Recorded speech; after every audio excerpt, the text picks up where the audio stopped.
all the major English sounds. How many English sounds do we have? Do we have 20? Do we have 40? Do we have 50, 60 or so? Let me refresh your memory. The English language has 44 sounds. Of these 44 sounds, 20 are vowels, while 24 are consonants. So we have 24 consonants, and we have 20 as vowels. A major talking point today concerns the vowels. So today we are going to discuss the vowels, and as a matter of fact, we are going to be discussing the English monophthongs and the English diphthongs. The English monophthongs are 8 in number. 8.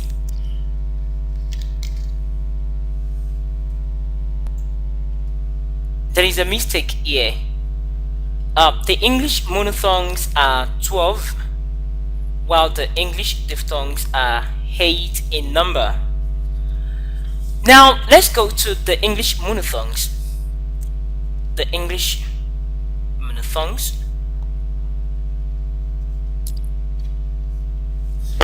Like I said, the English monophthongs are just 12 in number.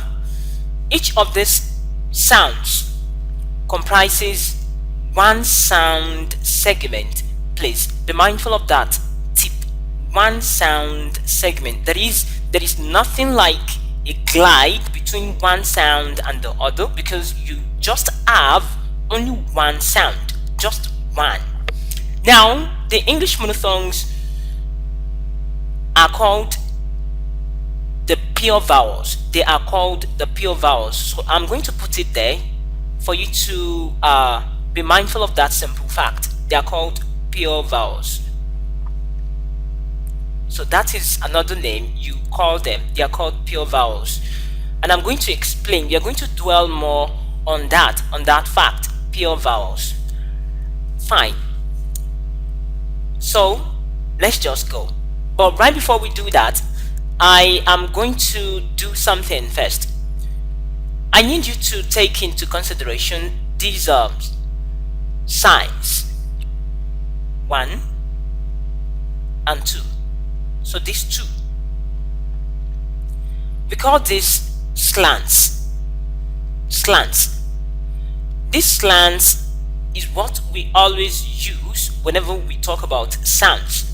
So you can't just write a sound and call it a sound without putting them into this slants. So when you have a sound like this, it is not a sound until you insert it into the slants.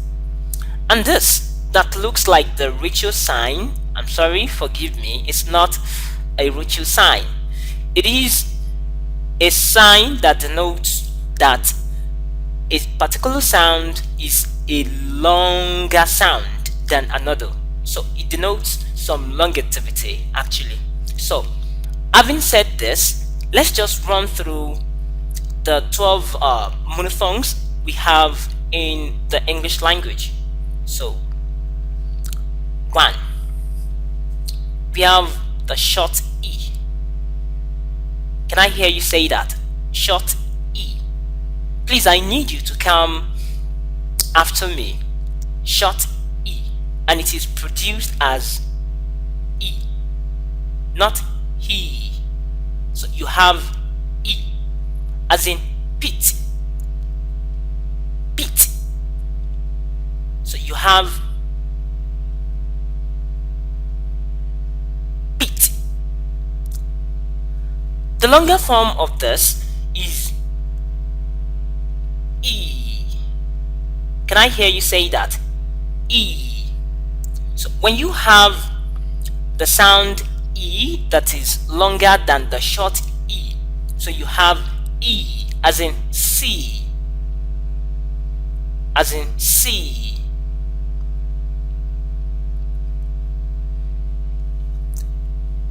Now let's move to another sound segment. We have ah, ah.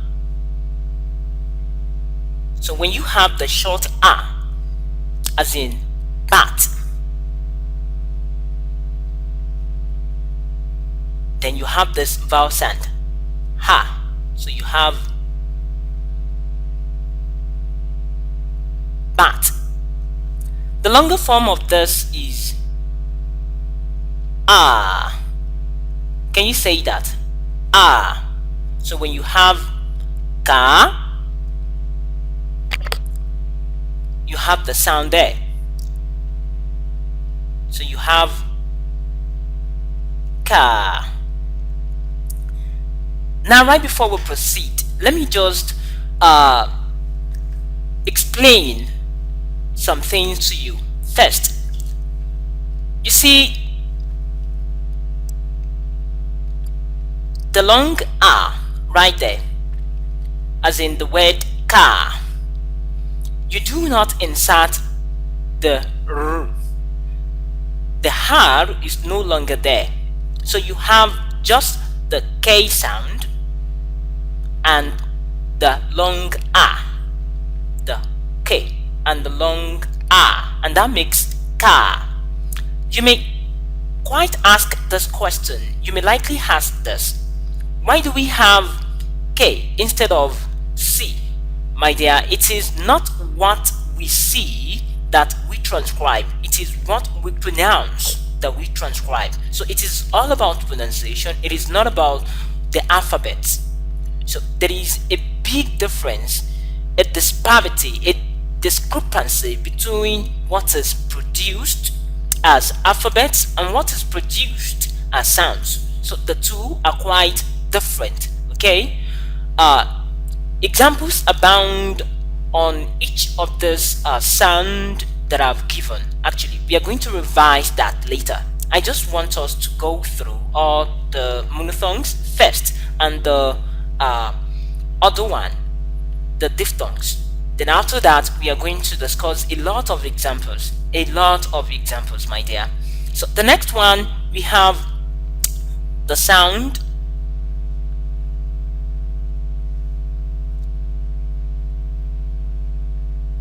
e. The sound e. This looks like the alphabet E, but in English monophthongs, it is the sound e, as in bed,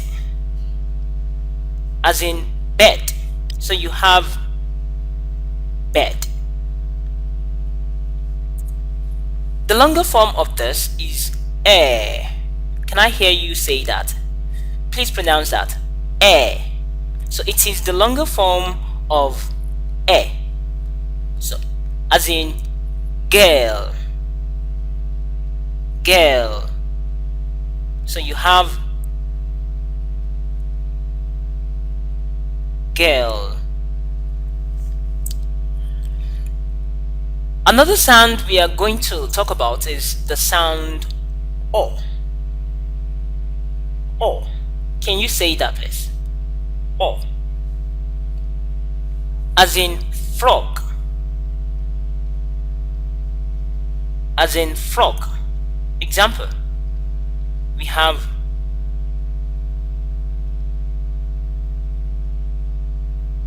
frog.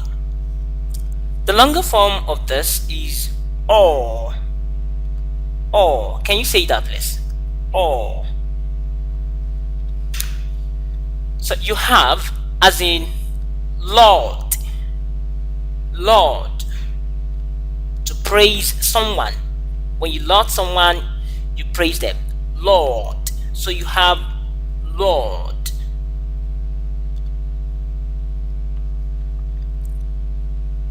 The next one we are going to discuss is the sound oo. Oo. Can you say that, please? Oo. So you have as in put, as in put. You have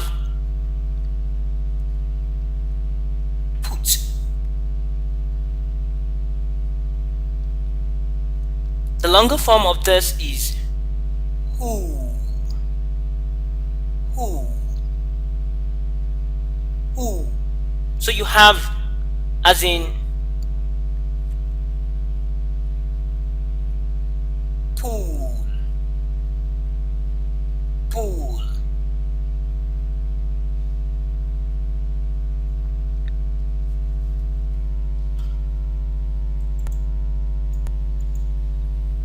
Alright, as we were running up against, the next sound is the sound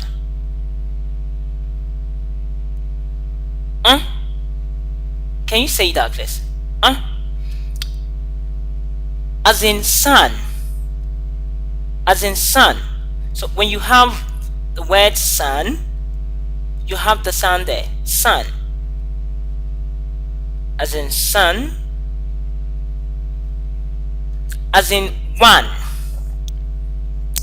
And the last sound, which we are going to talk about more today, more than any other vowels, is the schwa. The schwa. The schwa. So we call it the schwa. Please be mindful of that. It is called the schwa, and we are going to discuss it very primarily today. It is called the schwa. Now, what do we understand by the schwa? The schwa. I am not going to give you just one example of that, or two or three. I'm going to give you actually a talk about it. What do we understand by the schwa? The English language calls the schwa the sounds that comes in to replace any other vowel sound in an unstressed syllable. So it is not like any other vowels we have been discussing. The schwa is quite different. So when we have the schwa, when you have the schwa sound, it is a sound, a vowel actually,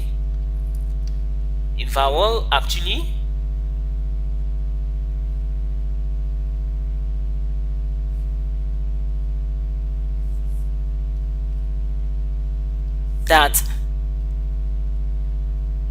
comes to replace any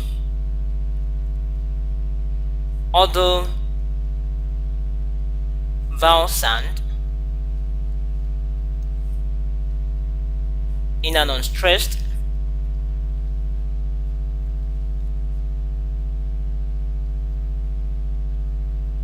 syllable. Fine. So now I need you to mark some important words. Number one, what do we understand by an unstressed syllable?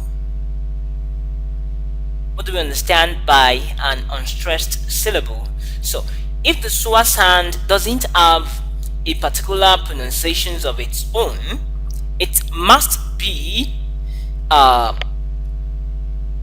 one that is quite special, and I believe that it is very, very special. But how special is it actually? Let's go into this.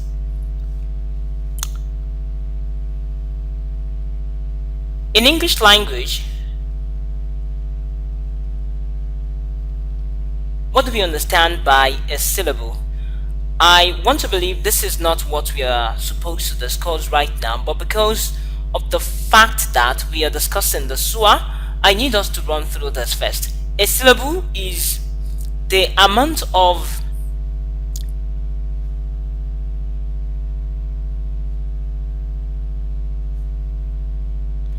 sounds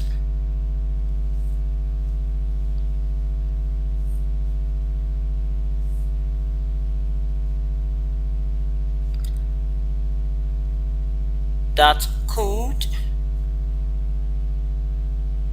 be given within a single breath force. the amount of sounds that could be given within a single breath force.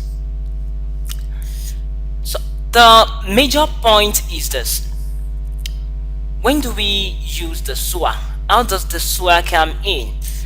Those are the important questions I think you should ask. I am not just going to give you examples of the schwa sounds. I want to explore that for you so that you are going to have at your disposal enough information about all the sounds in English. So now, for example, in English language we have just 3 syllables. How many? Just 3. We have 3 syllables. We have 3 syllables, and these are, we have the primary, we have the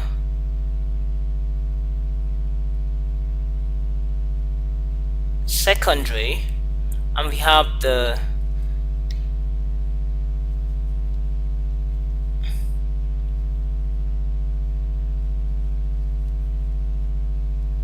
and the last one we have is the unstressed syllable. The unstressed syllable. So we have the primary syllable, the secondary syllable, and the unstressed syllable. So the unstressed syllable now. Another name,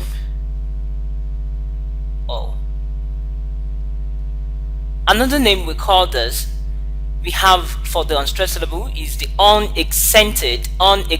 So you can call it the unaccented syllable. The unaccented syllable. So now let's apply this. Like I said, there are just these 3 syllables in the English language.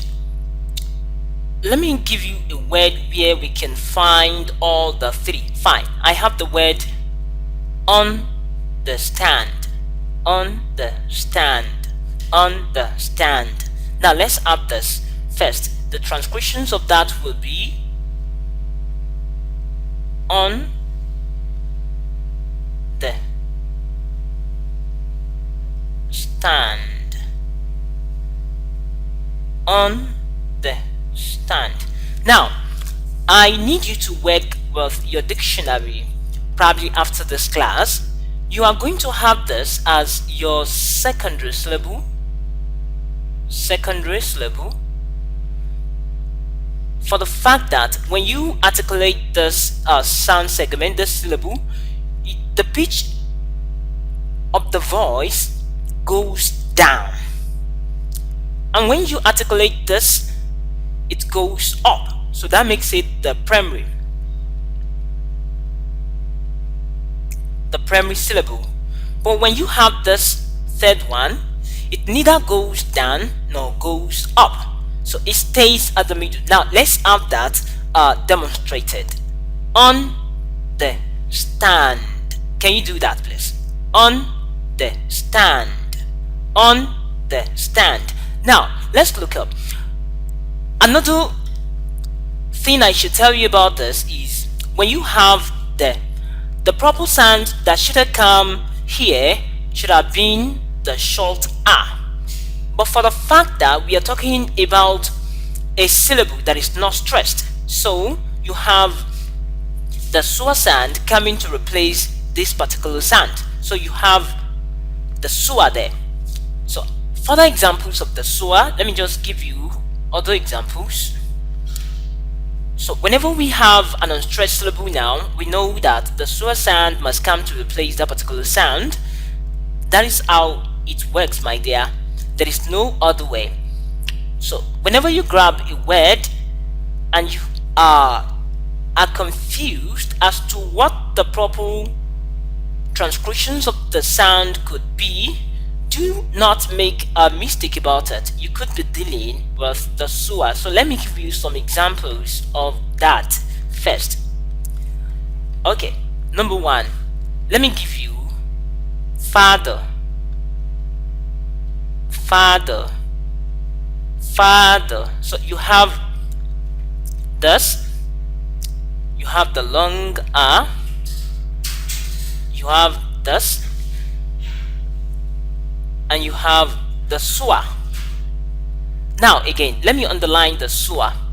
The schwa sound, the proper sound that should have come in at this particular place should have been this R, but for the fact that we are dealing with a particular word that has two syllables, we have the fa where the primary syllable lies. Now let me give you another example. Another example is in the word about. About. This word is bisyllabic. It has two syllables. So one is an unstressed syllable and the other is a primary syllable. The other has a primary syllable. So you have the transcriptions of the word is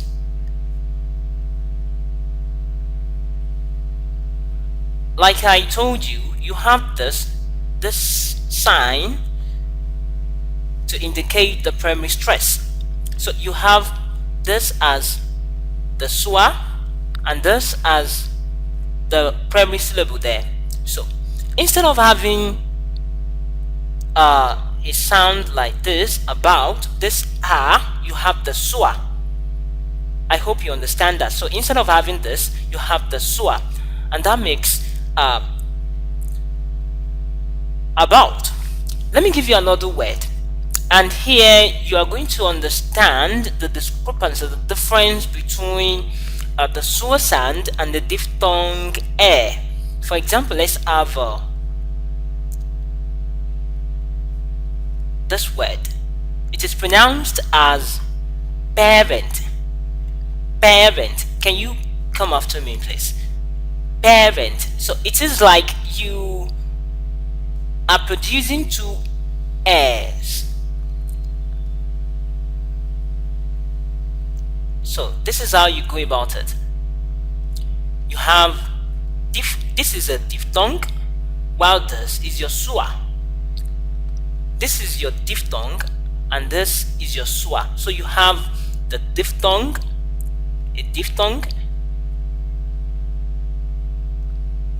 and you have the schwa here.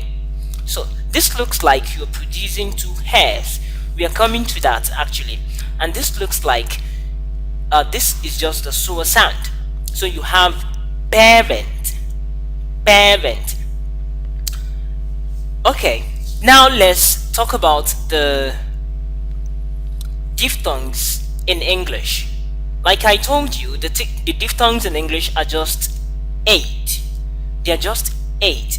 Each of these diphthong is realized with a glide from one particular sound to another. A glide from one particular sound to another. I need you to have that at the back of your mind. So whenever you want to produce a diphthong, be mindful of the fact that you have, or you must have, a glide in each of the sounds, in each of the diphthongs. Fine. So now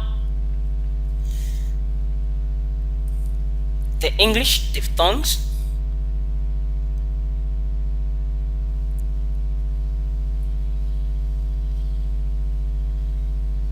Which is just 8. So you have, now let's do some calculations actually. You remember I told you that you have the long R as this, and you have the who, the short who, as this. Fine. When you have this long R and the short who, when you do some addition, what you have is you only do away with the sign that denotes longativity, and you had the short u. So that means you go from ha to who. That makes how. Can I hear you pronounce that? How. Again, ow.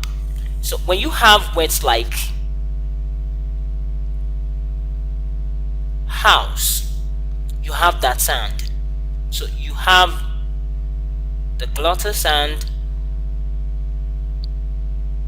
the how, and so the very first sound you have is the sound how. Forgive me, how. Another example, you can have cow. You can have cow. So that makes this and this, cow.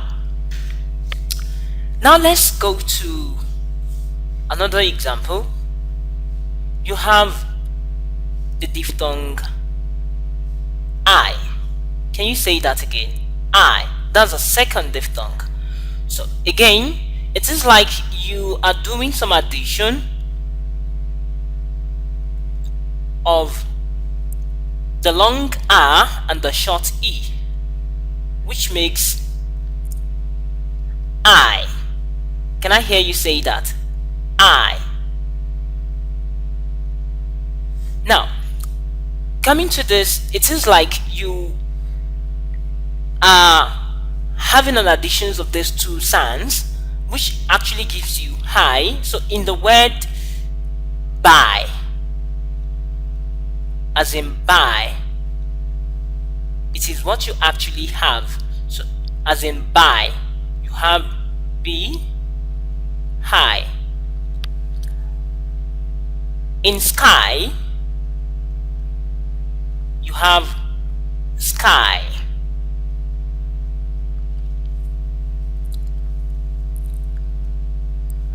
Another diphthong we are going to talk about is the diphthong A. A. A. Can I hear you say that? A. It is not A. It is not an A, the one you have in the English alphabet. Of course, it is a diphthong, and there must be a glide from one particular sound to another, from A to he. So it makes A. A. A. I hope you got that. A. So in the word A, in the word make, for example, you have the sound make. So you have make, make. In the word say, you have this, you have the sound.